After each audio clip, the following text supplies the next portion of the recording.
Programa Med Saúde, um oferecimento Arte Farma, tecnologia em manipulação, MHV Cardio, cuidando bem do seu coração.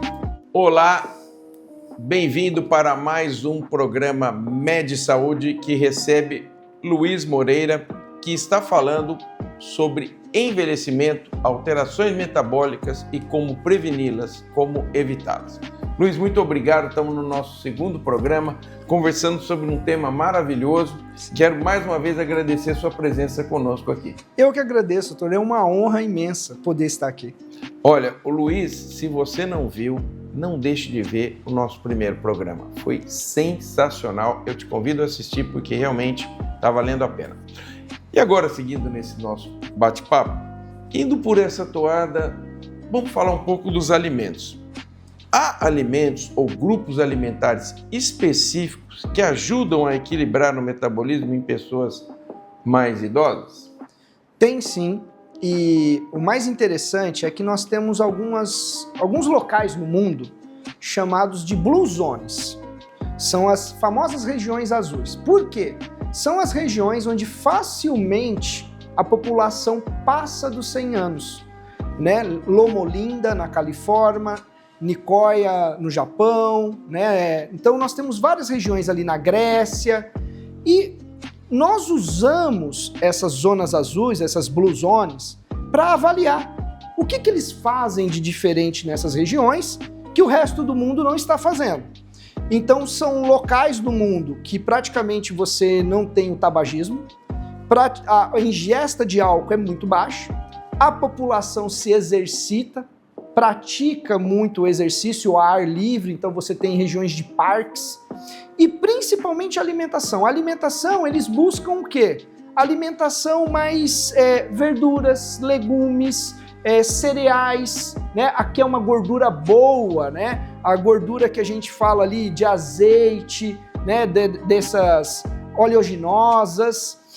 Então nós temos uma alimentação que fica muito parecida quando nós falamos de uma alimentação do Mediterrâneo. É uma alimentação com muito peixe, pouca carne vermelha, não é ausência da carne vermelha, mas é um consumo mais racional. Né? E nós temos esse principal fator, que é muita fruta, legumes, é uma alimentação colorida. Por quê? As cores nos alimentos estão relacionados não somente à presença de fibras ou de carboidratos, mas está presente de compostos que nós chamamos de compostos fenólicos. São substâncias bioativas presentes ali nas plantas que têm atividade antioxidante, anti-inflamatória, e isso ajuda a manter, a equilibrar as funções do nosso organismo, a reparar, né? O nosso organismo é agredido ao longo dos nossos dias. E esses compostos fenólicos ajudam o nosso organismo a se recuperar dessas pequenas agressões. Muito interessante isso. Como que as dietas ricas em proteína podem ajudar na manutenção da massa muscular e no metabolismo em idosos? Porque a gente vê muita gente, né, às vezes se automedicando e tem muita propaganda nisso. Então eu quero aproveitar esse momento que nós estamos aqui com um farmacêutico especialista nessa situação de nutrição e das alterações metabólicas com o envelhecimento, justamente para a gente falar sobre isso. Pessoal, músculos são compostos por proteínas. Então, para manter a massa muscular, eu preciso de síntese proteica. Para fazer síntese de proteínas, eu preciso de aminoácidos. Para obter isso, eu preciso consumir proteína. Seja peixe, seja carne vermelha, seja o frango, ou até mesmo hoje nós temos uma diversidade muito grande das proteínas vegetais. Né? Tá. Exemplo é o grão de bico. O grão de bico é um vegetal rico em proteína. Bom, nós consumimos pouca proteína. Por quê? O nosso país é um país subdesenvolvido, é um país onde a renda é baixa, então, e a proteína é cara. Então eu não estou falando nenhuma mentira, é só vocês irem no supermercado. É uma constatação. É uma constatação. Vai comprar proteína, proteína é cara. Vai comprar carboidrato, carboidrato é barato. E isso, inclusive, é um erro cometido pela Organização Mundial das Nações Unidas, né? Lá atrás, tentando acabar com a fome mundial, no que é carboidrato, nós temos menos impostos embutidos. No que é proteína, nós temos muito mais impostos. Interessante isso. Então, as taxações para importação e exportação de carne é muito maior do que você mandar grãos. A verdade é essa. Então, isso faz com que a nossa população tenha mais carboidratos disponíveis, mais açúcar, e nós temos muito açúcar também refinado, o consumo de açúcar refinado no Brasil, e isso promove mais processo inflamatório. Isso atrapalha, né, nos desequilíbrios hormonais, favorecendo um envelhecimento com doença. Então, o consumo de proteína é o contrário a isso. Mas eu quero chamar a atenção, doutor, para o cuidado dos excessos. Certo. Não adianta eu suplementar um paciente pensando em envelhecimento saudável e jogar um monte de proteína nele e esquecer, por exemplo, de fibras, de verduras, legumes, frutas. Por que isso? Porque o excesso de proteínas no trato gastrointestinal interfere na microbiota intestinal, favorecendo bactérias que são proteolíticas. E isso aumenta o risco de câncer de colo retal. E o Brasil tem um índice bem interessante de câncer de colo retal, tanto para homens quanto para as mulheres. Por quê? Porque às vezes nós focamos demais na proteína, e ela é essencial para nós, mas esquecemos que não é só de proteína. Não pode haver um completo desequilíbrio, né? Quer dizer, não podemos guinar os 180 graus, né? Ou tá de um lado ou tá do outro, né? Exatamente. Então, foco nas proteínas saudáveis, não precisa ser só de proteína animal. Hoje nós também temos vegetais, já bem, né, conhecido, vegetais que podem fornecer proteínas, mas não esqueçam de frutas, legumes e verduras, porque nós precisamos de fibras, nós precisamos de vitaminas, nós precisamos de minerais para o bom funcionamento. Então isso eu acho que é a principal dica. E como é que fica a atividade física e o metabolismo? A atividade física, doutor, é essencial, independente da fase de vida que você esteja, nós fomos criados para o movimento. Por isso que o nosso corpo tem tantas articulações. Quando você pergunta por um ortopedista o que mantém a saúde de uma articulação, ele vai falar movimento. Conforme você se movimenta, você melhora a produção de líquido sinovial, sim, que alimenta, que mantém a nutrição ali da sua cartilagem, né, das células que sintetizam cartilagem. Mas o mais interessante é que quando nós olhamos hoje para o que tem de mais novo na prática esportiva, descobrimos hoje que quando nós nos exercitamos, os nossos músculos liberam substâncias que são classificadas como mioquinas, porque elas vêm do músculo, né? Mio vem da parte muscular. Então essas mioquinas, essas substâncias, entre aspas, elas vão agir à distância, como se fosse um efeito endócrino, como se fosse um hormônio. Elas vão atravessar a barreira hematoencefálica, melhorar a minha plasticidade neuronal. Por isso que quando eu me exercito, o meu cérebro tem maior velocidade de raciocínio, melhora do foco, melhora da atenção. Mas quando eu me exercito, o meu coração também melhora a função contrátil dele. Quando eu me exercito, o meu fígado funciona melhor. Isso mostra que os músculos são capazes de liberar essas substâncias que vão agir em tecidos, em órgãos distantes, mantendo a homeostase, mantendo ali, né, a qualidade daquele tecido. Então, hoje o exercício físico é essencial para quem quer envelhecer e envelhecer com saúde. É importante isso que o Luiz está falando, porque cada vez mais nós vemos que o sedentarismo é um problema, né? Por uma série de fatores sociais, psicológicos, emocionais, individuais, enfim, é uma miríade de fatores, mas que favorecem o sedentarismo. E o que o Luiz está dizendo claramente, se você não se exercita, as mioquinas não serão produzidas e o que vai acontecer é que toda essa parte importante feita da integração do músculo com o restante do corpo não vai acontecer.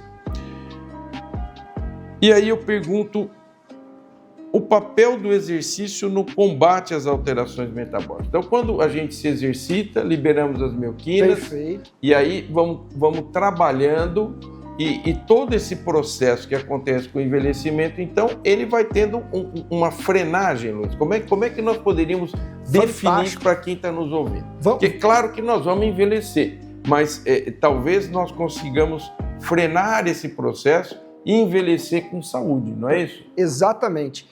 Bom, eu vou dar alguns exemplos, pessoal, frente às principais patologias encontradas no idoso. Então vamos começar pela hipertensão, resistência vascular. Quando eu me exercito, automaticamente o meu músculo precisa mais de oxigênio, precisa de mais nutrientes. Então a prática da atividade física promove vasodilatação. Automaticamente eu começo a controlar a hipertensão. Olha que fantástico. O exercício físico libera um fator de crescimento para angiogênese, para a construção de novos vasos sanguíneos. Isso no coração reduz o risco de um infarto fulminante, né? Vamos pensar na resistência à insulina. Quando eu me exercito, o meu músculo precisa de energia. E para fazer energia, eu preciso de glicose. Então, se eu estou me exercitando, os meus músculos estão captando mais glicose. Automaticamente, eu controlo a glicemia. Luiz, essa pergunta aqui, ela vale uns 2 milhões de dólares. Mas essa pergunta eu vou fazer para o Luiz no segundo bloco desse programa. Não saia daí, nós já voltamos.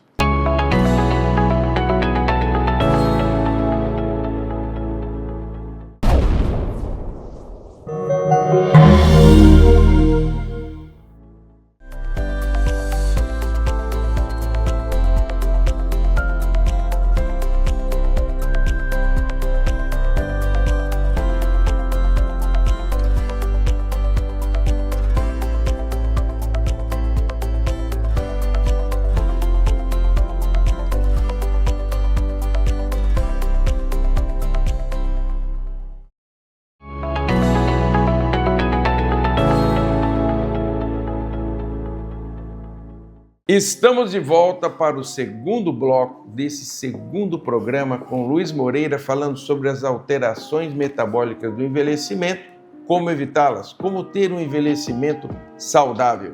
Eu tenho certeza que você está aprendendo muito, eu também estou aprendendo e essa é a função do Med Saúde. Luiz, como eu disse, essa aqui vale 2 milhões de dólares. E ó, que 2 milhões de dólares é dinheiro. Treinos de força e resistência são melhores para o metabolismo do que os exercícios aeróbicos para as pessoas mais idosas? Essa é uma pergunta interessante. E muita gente pergunta isso em consultório. Perfeito. O que eu faço? Eu faço mais exercício resistivo ou faço exercício aeróbico? E por quê? Vamos lá. Bom, gente, essa pergunta realmente é uma pergunta de 2 milhões ou mais. Ou mais de dólares. Ou mais, né? A verdade é essa. Mas a resposta é que para o idoso o exercício resistido é melhor. Mas não pode ser feito só o exercício resistido, tá? E o aeróbico, ele não deve ser feito em alta intensidade. O aeróbico para o idoso, o recomendado é baixa intensidade, mas durante a semana que ele pratique muito mais exercício de força do que o aeróbico. Então, se o idoso está treinando 5, 6 vezes na semana, intercale os treinos, faça 3 dias de resistido, de força, com 2 dias de aeróbico, ou sempre deixe um espacinho no treino para o aeróbico, 10, 15, 20 minutos de aeróbico, mas intensifique os treinos no resistido. Por quê? Hoje, os exercícios resistidos, eles mostram manutenção da massa magra, o idoso tem sarcopenia. O treinamento que mais auxilia na prevenção ou no tratamento da sarcopenia é o exercício de força.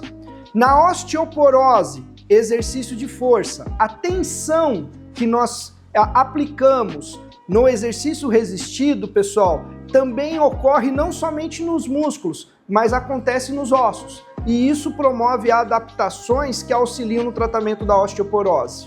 E nós precisamos de mitocôndria também por um envelhecimento saudável. Isso quer dizer que o exercício resistido é o mais importante, para a saúde do idoso, porém, eu não posso esquecer do aeróbico. Eu preciso de um aeróbico de base para manutenção da função mitocondrial. Porque as mitocôndrias, elas também controlam, pessoal, o processo de envelhecimento celular. Então, eu preciso manter mitocôndrias saudáveis. Então, eu recomendo um aeróbico de baixa intensidade, que não precisa ser feito todos os dias da semana. Você pode intercalar ou você pode fazer ali 15, 20 minutos de parte do seu treino desse aeróbico de baixa intensidade. Muito legal essa dica que o Luiz está dando para você que está aí nos assistindo. Agora vamos entrar para um outro setor.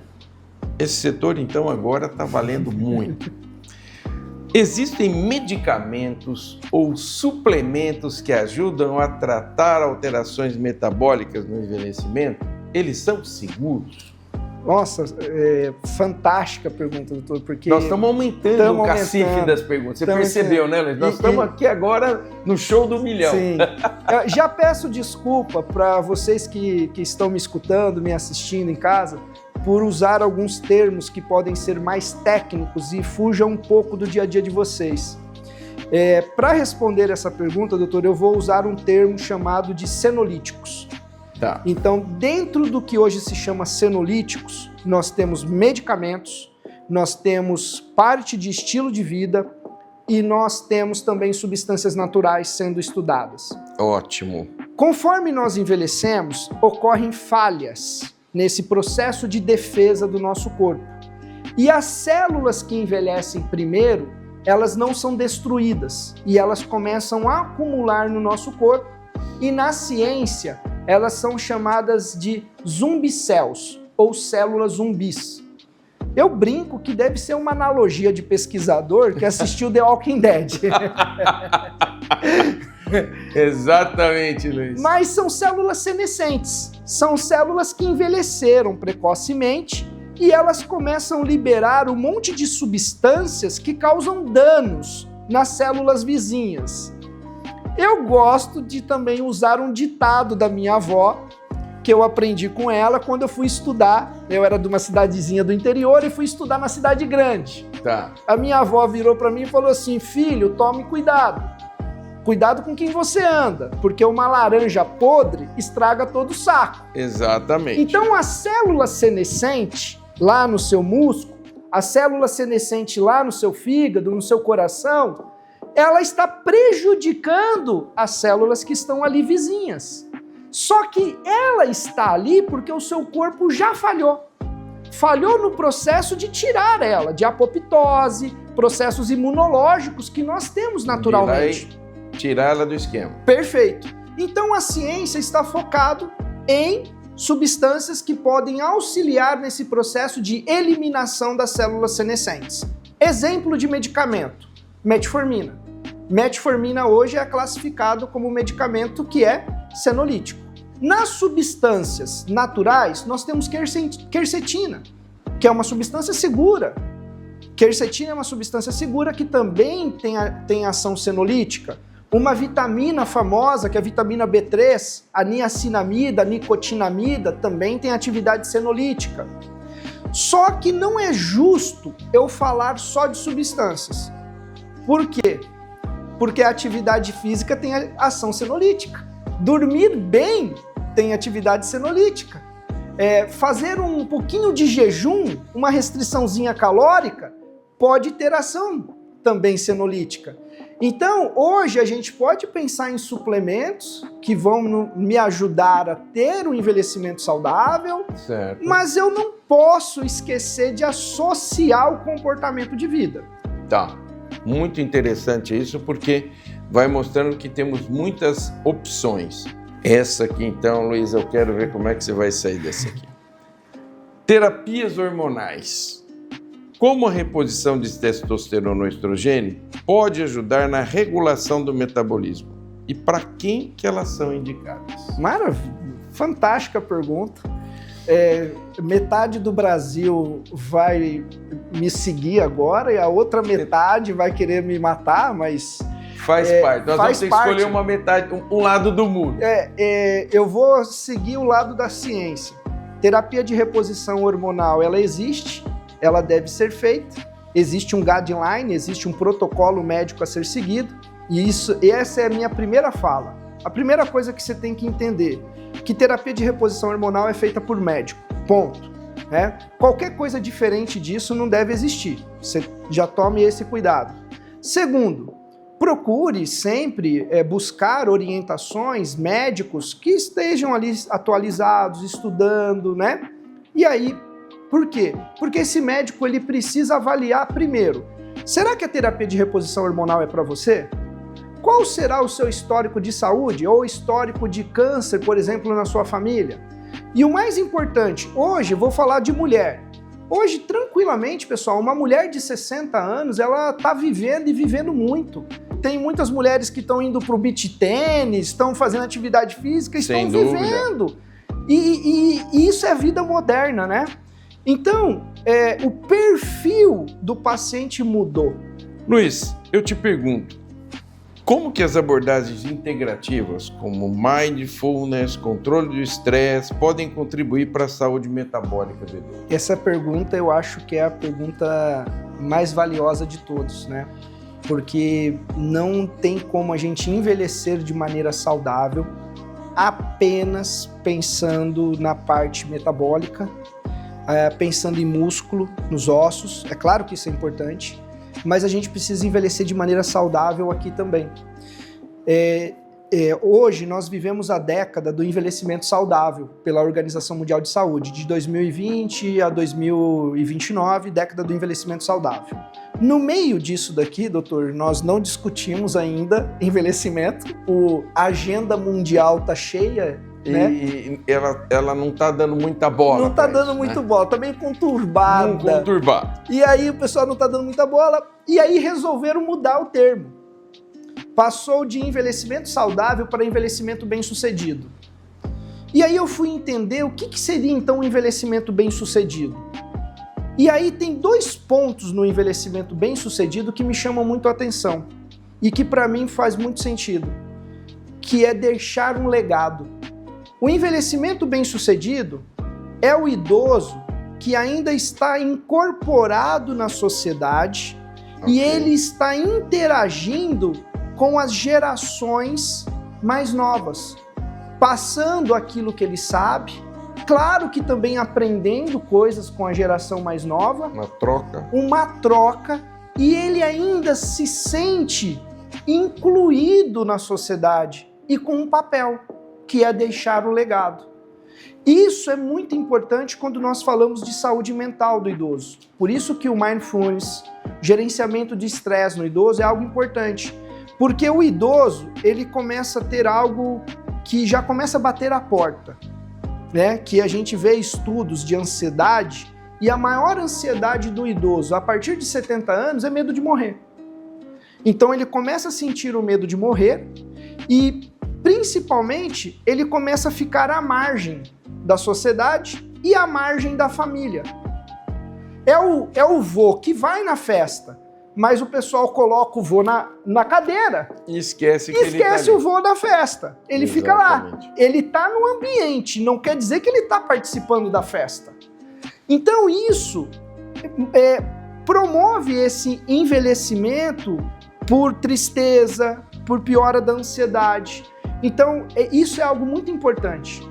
O mindfulness e o gerenciamento de estresse por outras técnicas dentro da visão mais integrativa ajuda a controlar esse processo de envelhecimento, principalmente quando o idoso começa, para ele não se sentir tão à margem e continuar se integrando à família, à sociedade e conseguir passar o seu legado para gerações futuras. Excelente! Estivemos aqui com o Luiz Moreira falando sobre envelhecimento saudável, o que você precisa saber. Nós vamos gravar um 3º programa, porque o papo está muito legal e eu não vou deixar meu amigo Luiz embora antes que a gente consiga esgotar esse tema, ou pelo menos discutir de forma muito profunda. Eu espero você no Med Saúde, canal 25 ou 525 NET, nosso encontro semanal com a saúde. Programa Med Saúde, um oferecimento Arte Farma, tecnologia em manipulação, MHV Cardio, cuidando bem do seu coração.